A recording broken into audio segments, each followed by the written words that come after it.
You see a white flag, and you immediately know what it means, right? Surrender. But have you ever actually stopped to ask yourself why? Why that color? The story behind this simple piece of cloth, this universal signal, is way more practical and, honestly, way more interesting than you'd ever guess. So, let's just dive right into it. This is the big question we're tackling today. We see it all the time in movies and history books, but the actual reason for it is kind of a mystery. A mystery we're about to solve. Okay, so let's get on the same page. Today, a white flag is basically a request to stop the fighting. It's a signal for a truce, a moment to negotiate, or just straight up surrender. It's like shouting, "Hold your fire." But to really get why, we need to rewind the clock. A lot.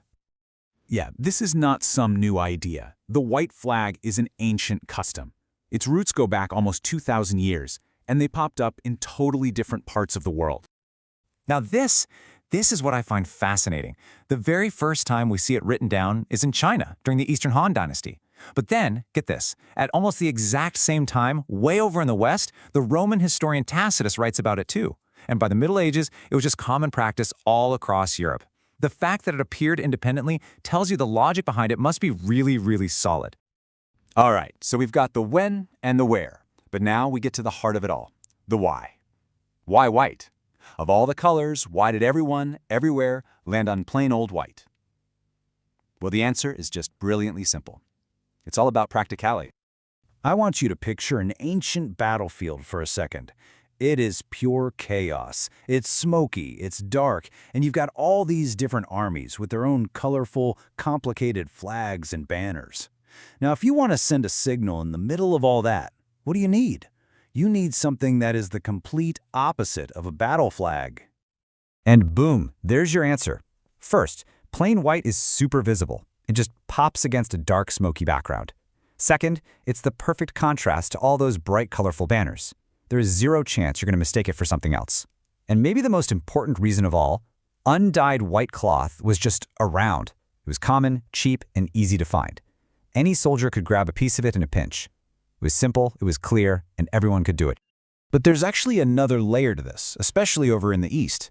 In ancient China, the practical reasons were backed up by some powerful cultural symbolism. See, white was the color of mourning. So raising a white flag wasn't just saying we want to stop fighting, it was also a way of acknowledging the death and sorrow of defeat. So for centuries, this was all just an informal thing, a custom everyone understood on the battlefield. But how did it go from being a useful tradition to a symbol that's actually protected by international law? That evolution is a huge part of this story. It really happened in a few key steps. For the longest time, it was just a signal to say, hey, can we talk? Then, in 1625, this really influential Dutch legal expert, Hugo Grotius, wrote about it, officially recognizing it as a sign for negotiation. That gave it some serious intellectual street cred and basically paved the way for the final step.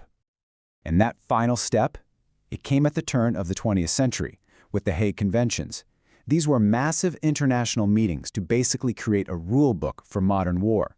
And right there, in those rules, the white flag was given official, legal status and protection. The result of this is huge. Under international law today, if someone comes forward with a white flag, they have to be given immunity to negotiate. Firing on them is illegal, and faking a surrender to launch an attack, that is considered a war crime. The stakes are incredibly high. But, and this is a big but, a rule written on a piece of paper is one thing. A chaotic, violent battlefield is another. The protection that white flag offers is a powerful idea for sure, but it is not a perfect shield. It's a symbol of trust in what is, by definition, the most untrusting place on earth. And this is the cold, hard truth of it. Waving a white flag is a request. It's not a command. The other side doesn't have to immediately stop all fighting. Their only real obligation is not to deliberately target the person carrying the flag who's trying to talk. So why all the caution? Well, it comes down to one word: deception. History is sadly full of examples where that trust was broken. In the Vietnam War, for instance, there were cases where a white flag was used as a trick to lure soldiers into a trap. And every single time that happens, it chips away at the power of the symbol, making it even more dangerous for the next person who genuinely wants to surrender. So, where does that leave us? The white flag really lives in this strange paradox, doesn't it? On one hand, it's this incredible symbol of hope, born from ancient practicality, a chance to stop the killing. But at the same time, it's so fragile. Its power completely depends on the honor of the people looking at it. And that makes it, sometimes, a potential tool for the most brutal kind of deception. Definitely something to think about.